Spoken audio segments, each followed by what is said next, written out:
महत्वाची अपडेट आहे। पंतप्रधान नरेंद्र मोदींच्या निवासस्थानी बैठक सुरू असल्याचे कळते। अजित डोवाल, एस जयशंकर आणि राजनाथ सिंग तिन्ही दलप्रमुखांची या ठिकाणी उपस्थिती आहे।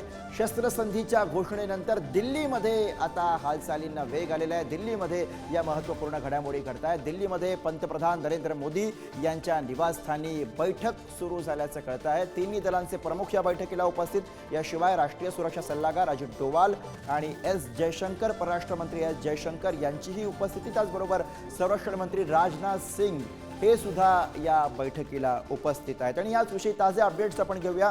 शिवाजी काळे सध्या दिल्लीतून आपल्या सोबत आहेत। शिवाजी, शस्त्रसंधी लागू झाल्याची घोषणा करण्यात आली आणि त्यानंतर होत असलेली बैठक काय कळत आहे?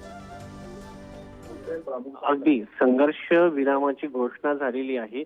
दोन्ही डीजीएमओने बातचीत केल्यानंतर या संदर्भामध्ये निर्णय घेण्यात आल्याचं सांगण्यात येत आहे। मात्र यानंतर ही परिस्थिती जेव्हा अशा पद्धतीने संघर्ष सदृश परिस्थिती होते, दोन्ही बाजूंनी अटॅक केले जातात, एस्केलेशन होतं आणि त्यानंतर डिस्केलेशन केलं जातं। ही डिस्केलेशन झालेलं आहे आणि या डिस्केलेशन नंतरची परिस्थिती काय आहे, साधारणपणे भारताचं काही नुकसान जर ज्या ज्या ठिकाणी झालेलं आहे, जर थोडक्यात सर्वसामान्य लोकांवरती पाकिस्तानने हल्ले केलेले आहेत, त्या लोकांचं पुनर्वसन करणं गरजेचं आहे, त्या लोकांना पुन्हा घरं देणं गरजेचं आहे।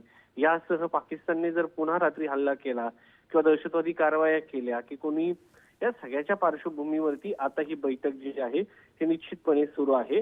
आणि कोणत्या जरी बॅक चॅनल म्हणून एक इंटरनॅशनल आंतरराष्ट्रीय स्तरावरती एक पद्धत असते, अनेक अधिकारी जे जुने असतात त्यांचे तिथले अनेक लोकांशी संपर्क असतात, ते बॅक चॅनलने चर्चा करण्याचा प्रयत्न करत असतात। या ठिकाणी अमेरिकेने मध्यस्थी केलेली आहे आणि सगळ्यात महत्वाचं आहे, देशात पहिल्यांदा अशा पद्धतीने अमेरिकेने मध्यस्थी केली।